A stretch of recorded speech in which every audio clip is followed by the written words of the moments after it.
So guys, just a quick video about making charcloth. This is something I use a lot because I enjoy starting fires with flint and steel, old school fire starting material. So yeah, today I'll just show you how to make it, or at least how I make it. You can do a lot of things, but this is just how I do. The material I have brought today is just some cotton line. So I thought I would just try and make some charcloth out of this. But usually I just use old t-shirts. It have to be 100% cotton, so organic material for this to work. You can also use what you find. Twigs, for example, work perfectly fine to make charred material. You can do that too. I usually just use some cotton, preferably a t-shirt. So if you find some fungus living on a tree, you can cut that down and you can also make charred material out of that. But what I use is this old container for a BB gun, and I just fill it up. You can also use a bigger container. It has to be a container that you can close and made out of some sort of metal.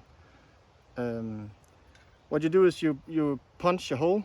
I just used a nail for this one, so that the fumes and the gases, they can escape from the material down here. Usually I just use my Bushbox and my Trangia alcohol stove. That's a fast and convenient way of doing it. You can also do it on fire. If you make a fire, you can just put this in the embers or in the flames and do it like that. But let me show how it works and how I prepare. So first off, you take the material that you want to char and cut it into pieces that you think is appropriate for what you need it. But I'll just make them in these lengths, so I can just take one out when I have to start a fire and use my flint and steel for that. So, like that. Then I take my container. The reason I like to use t-shirts is because you can cut them in these square pieces, and then you can just put them on each other one layer at a time. And when you need one, you just pick one layer up, and it's quite easy. But this will work too. Then you put your lid on so it's sealed, like that. Just take my small stove, filled up alcohol stove.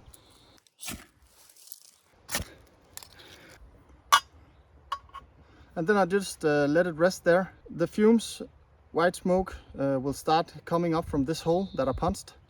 When it stops, the charcloth is usually done. So sometimes there'll be flames out of the little hole, but that's perfectly natural. As you can see right now, there are flames coming through, so the fumes are igniting. So that means it's getting hot and that the process is working according to what we want. At this point, you just want to keep it in the flames. If it's in a fire, just keep it in the embers or in the flames for now. So now the fumes have stopped and the flames, they are no longer there. So now we need to take it off because it's done, and then it needs to rest because this is really hot. So don't just put your hands on this. This is really, really hot. So we just put it on the log and let it rest, and then I'll put out the fire now. So here we go. While this is cooling off, we can go look for a flint. I don't know about your area, but where I live in Denmark, we have a lot of flint lying around. For example, this is flint. This is too. This looks good. You need a surface like this with some sharp edges, because this is what will scrape off the striker, in my case the file. So let's try and ignite one of these. So we put the charcloth on the flint, and then we take the striker.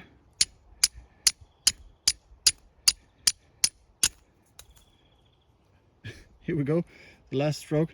This is not igniting as easy as it usually does. I guess this is not 100% cotton, but we got an ember now. We'll just start some more. What I usually do is I take some cotton and I fluff it up, and then I just take my char cloth and just put it down, just almost like a bird's nest. Then you just blow, and there we got fire. So, char cloth, easy, simple. But guys, thank you for tuning in. This was just a small how-to char cloth, an easy and reliable fire starting material. As always, if you like the video, please leave a like, a comment or subscribe, and I'll see you in the next one. Leaf Outdoor Adventures, signing out. Have a great day.